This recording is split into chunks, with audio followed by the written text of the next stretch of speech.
Setiap hari, manusia tak lepas dari aktivitas yang berhubungan dengan pemakaian air, baik di toilet ataupun kamar mandi. Aktivitas tersebut menghasilkan kotoran, entah itu tinja atau air kotor bekas kita mandi dan cuci-cuci. Kotoran ini bisa juga kita sebut sebagai air limbah domestik. Kita punya toilet, niatnya pasti supaya hidup kita bersih dan sehat. Tapi, kebanyakan dari kita sudah merasakan cukup puas dengan toilet yang bersih dan wangi. Pertanyaannya, yakin toilet di rumah kita yang bersih dan wangi itu nggak mencemari lingkungan, bahkan membahayakan kesehatan kita sendiri?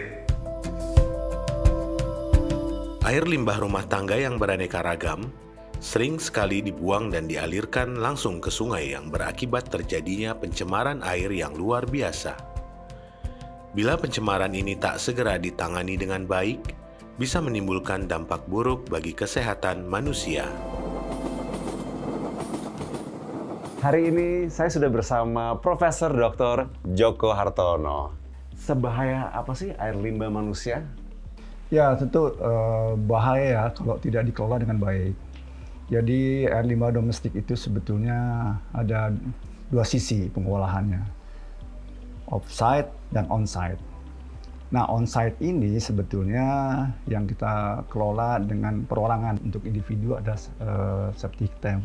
Nah, tapi ini juga belum tentu aman. Apa sebabnya? Karena septic tank ada peraturan standarnya SNI yang dikeluarkan oleh Menteri PU. Tidak boleh mencemarkan lingkungan. Septic tank itu hanya menangkap lumpur sebetulnya.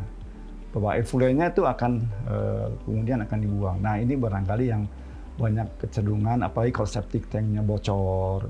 Sangat berbahaya, artinya menimbulkan banyak macam penyakit. Offsite adalah sistem jaringan, artinya dikumpulkan dengan melalui sistem perpipaan untuk kemudian dilakukan pengolahan. Bedanya black water dan grey water itu apa sih sebenarnya? Air limbah pengolahan rumah tangga itu ada dua hal ya.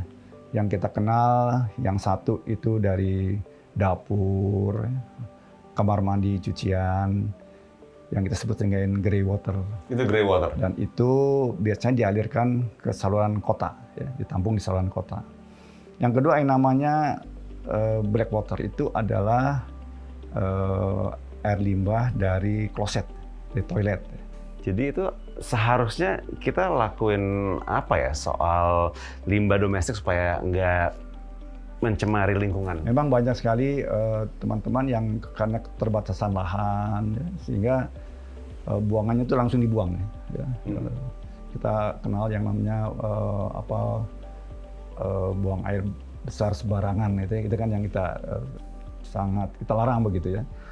Itu kemudian kalaupun mereka punya toilet, kemudian kemana mereka buangnya? Kalau mau juga kebuang ke sungai ya tentu sama saja. Sehingga harus ada proses pengolahan. Salah satunya adalah bentuk septic tank. Apakah itu septic tank itu dalam bentuknya individual atau komunal. Jadi semua satu community itu dibuatkanlah satu bentuk septic tank komunal. Itu salah satu yang untuk rumah tangga supaya jangan sampai spread atau nyebar ke. Jadi intinya kita manusia yang paling bertanggung jawab dengan semua limbah dan kotoran yang kita hasilkan setiap hari. Dari jawaban pakar lingkungan, ternyata persoalan air limbah ini nggak bisa dipandang remeh. Nggak ada manusia yang bisa hidup tanpa air. Jadi kebayangkan kalau air yang kita konsumsi atau kita pakai buat mandi dan cuci sehari-hari ternyata mengandung bakteri atau zat-zat yang berbahaya buat tubuh kita. Kotoran dan air limbah tersebut harus melalui tahap pemrosesan dahulu sebelum akhirnya dibuang ke lingkungan biar aman dan nggak mencemari sungai atau badan air lainnya. Tapi, pernah nggak kita bertanya, kemana mengalirnya tinja dan air bekas cucian atau mandi yang kotor itu? Apakah sudah melalui tahap pemrosesan? Kebanyakan dari kita cuma tahu bahwa tinja yang masuk ke dalam toilet akan berakhir di tangki septik. Lalu, air limbah domestik akan mengalir ke parit. Dan kita nggak tahu berakhir di mana. Itu artinya, kita masih belum peduli sama kesehatan dan lingkungan kita. Padahal, kita adalah orang yang paling bertanggung jawab atas kotoran dan limbah yang kita hasilkan setiap hari. Jadi, untuk mempertanggungjawabkannya, kita harus paham bagaimana mengolah kotoran dan limbah yang kita hasilkan. Tangki septik tempat penampung tinja harusnya kedap dan disedot secara berkala, minimal 3 tahun sekali. Tangki septik yang tidak kedap dan tidak dilakukan penyedotan, lumpurnya akan merembes ke dalam tanah. Pastinya mencemari air tanah yang kita gunakan sehari-hari.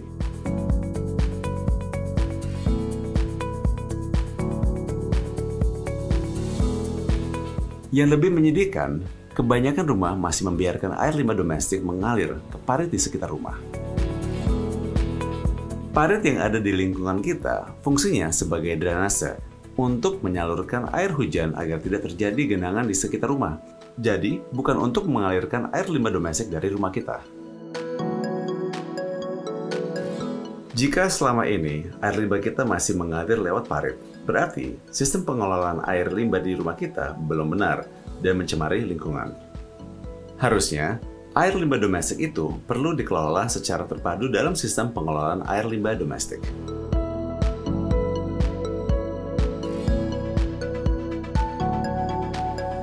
Untuk menanggulangi persoalan air limbah domestik, pemerintah melalui Kementerian PUPR memiliki program Sistem Pengelolaan Air Limbah Domestik Setempat atau SPAL-DS dan Sistem Pengelolaan Air Limbah Domestik Terpusat atau SPAL-DT.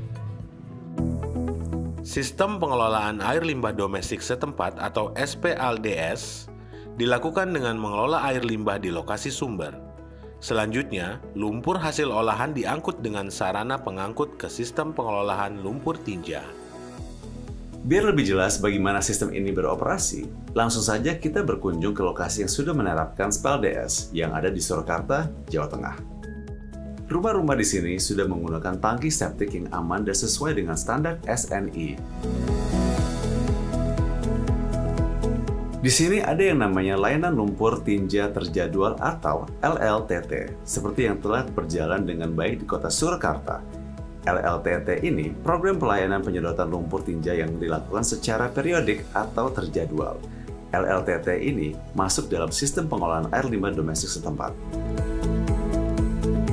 Manfaatnya LTT ini sangat luar biasa bagi kami yang tadinya 2 tahun silam kita membuang air limbah dari rumah langsung ke got kemudian menyalur ke sungai, dan sekarang sudah terbangun SPAL-DS yang dari rumah masuk ke Spiteng yang tentunya secara bersama-sama. Ini terima kasih sekali bahwa kami sangat merasakannya dan sehingga kebersihan, kenyamanan hidup di lingkungan kami terjaga. Yang dulunya tuh bau, tapi sekarang sudah merasa nyaman dan bersih sekali untuk lingkungannya karena tidak lagi ada pencemaran di lingkungan kaitannya dengan PABS. Jadi selain kebersihan lingkungan juga kesehatan ya ini sangat dijaga ya. Suatu sistem pengelolaan lumpur tinja secara lengkap setidaknya harus terdiri dari 4 komponen, yaitu pengendalian tangki septik, penyedotan tangki septik, transportasi lumpur tinja, dan pengolahan lumpur tinja. Diminta atau tidak oleh pengguna tangki septik, penyedotan lumpur tinja dalam LLTT akan dilakukan sesuai jadwal yang ditentukan oleh operatornya. Berbeda dengan layanan on-call, penyedotan tangki septik dalam layanan on-call hanya diberikan jika ada permintaan dari pengguna tangki septik.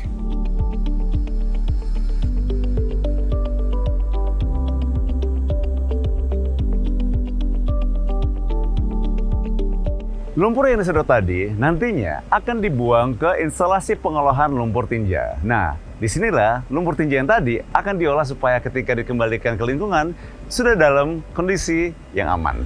Pengolahan lumpur tinja dilakukan dengan tujuan utama yaitu menurunkan kandungan zat organik dari dalam lumpur tinja dan menghilangkan atau menurunkan kandungan mikroorganisme patogen seperti bakteri, virus, jamur, dan lain sebagainya. Sehingga ketika hasil pengolahan ini dikembalikan ke alam, tidak membahayakan bagi kesehatan masyarakat dan lingkungan sekitar.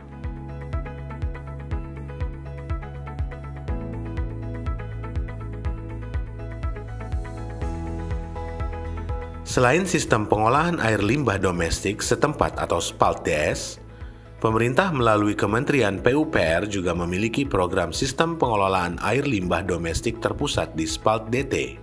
Sistem ini dilakukan dengan mengalirkan air limbah domestik dari sumber secara kolektif ke subsistem pengolahan terpusat untuk diolah sebelum dibuang ke badan air permukaan. Contohnya bisa kita lihat dari instalasi pengolahan air limbah Sewon yang ada di Yogyakarta. Dibangun sejak tahun 1995, IPAL Sewon melayani hampir seluruh wilayah kota Yogyakarta. Air limbah domestik dari rumah-rumah warga akan disalurkan ke sebuah tempat penampungan lewat pipa-pipa yang telah dipasang. Nantinya akan ada pengolahan di IPAL Sewon sebelum dialirkan kembali ke lingkungan. Sistem pengelolaan air limbah domestik terpusat di IPAL Sewon ini telah memberikan kontribusi besar bagi masyarakat Yogyakarta. Dari aspek lingkungan, pencemaran air tanah telah berhasil dikurangi dan air sungai pun lebih terjaga dari limbah berbahaya. Dari segi kesehatan, program ini telah berhasil mengurangi penyakit yang timbul akibat pencemaran air. Secara tidak langsung telah meningkatkan kemampuan anak-anak dalam belajar dan produktivitas kerja orang dewasa. Setelah kita melihat dua jenis pengolahan air limbah domestik yang tadi, kalian gunakan yang mana buat di rumah? Jangan ragu untuk cek kembali sistem pengolahan air limbah domestik di rumah kita. Berani bertanggung jawab atas air limbah domestik di rumah kita. Itu artinya kita peduli sama kesehatan dan lingkungan sekitar. Perlu peran serta semua pihak agar program ini dapat berjalan baik. Tak hanya pemerintah, masyarakat memegang peranan yang sangat penting dalam pengelolaan air limbah domestik ini. Demi masyarakat yang sehat dan alam yang tetap terjaga untuk masa depan Indonesia yang lebih baik.